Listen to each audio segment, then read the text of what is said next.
Support for Radio Friends comes from Columbia Healthy Smiles, the dental office of husband and wife team Dr. Batson and Dr. Abe, offering comprehensive and customized care to patients of all ages. Learn more by calling 573-721-9039 or online at www.columbiahealthysmiles.com.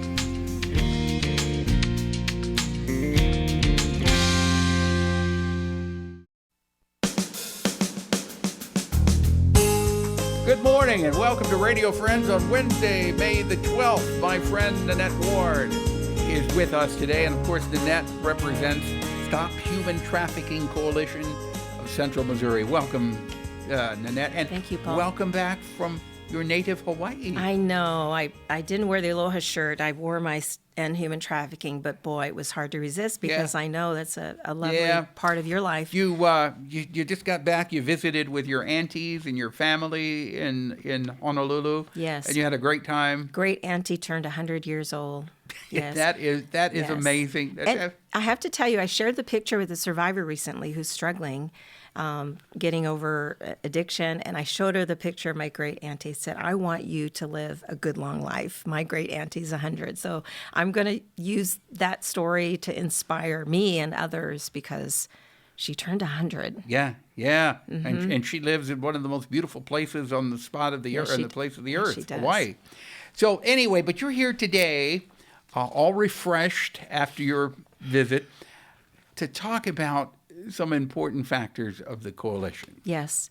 Well, first of all, we celebrate our 13th anniversary this year. April of 2008, the coalition was formed. So we're 13 years and strong, going still. In the 13 years, do you have a count of how many people you have helped? So, we were we're still a volunteer-based organization. So we weren't, and there were maybe 2 or 3 in a year that we helped. And then over the years, it just kept getting more and more. And we didn't really have, we don't even have an office right now. But last year we served at least 60 individuals in some way directly, and that doesn't count the different calls that I get for referrals or assistance or a place for safety that I might not even meet that individual, but they reached out to us. But 60 individuals this last year. Yeah. So what is it that you want to do? So because school is ending soon, our kids have already been on social media a great deal because of the pandemic, and summer's coming, so certainly have more time in their hands. Just want to give a huge warning and notice to adults, parents, coaches, youth leaders out there, pastors, that our young people will continue to be at high risk for being preyed upon through social media. Social media has become a very easy access point for predators, including those who would intend to sex traffic our minors. So how are they using social media to reach these young people? Well, so first of all, younger and younger kids are on social media. Younger and younger kids have a smartphone, and parents are still in denial that anything could happen to their kids where they might be victimized. And predators take advantage of the access. They can research basically the kids online from young elementary school on all the way through, our minors under the age of 18 and beyond, but in particular talking about the kids who are still under the roof of the adults and parents. They research and they can see, oh, this kid likes this kind of music. This kid's maybe mad at the parents. This kid's looking at running away. Oh, this kid's at the mall this afternoon. That's because the kids put everything online. Yes. They put their location online. Yes. Everything they do. Make everything public. And so predators can actually ask for a friend request, and our kids will be gullible and accept it. Or if you don't even need a friend request, just being able to access that kid, like them, follow them, and they might present themselves with a social media profile of a young 15-year-old boy. But in fact, there's some 6-year-old man, possibly in Missouri, possibly in another state. And by the way, there was a Mexico, Missouri man who recently had the addition of sex trafficking on other sex crimes brought against him. So we talk about it happens here. A few years ago, a Jefferson City man was sentenced to 24 years for enticing a minor. So it happens. So they see all of the things that a kid is posting. Then they come online and connect with them. They say things like, "Oh, you're really cute. Oh, I like this music too." Or tell me, if you're mad at your mom, I'll be your friend, or your friends or your boyfriend dumped you. I like you. And they'll say things that are very appealing to our young people and begin that relationship. And then begins the grooming process, that grooming where they gain the trust. And then it eventually well, nobody can love you like I can.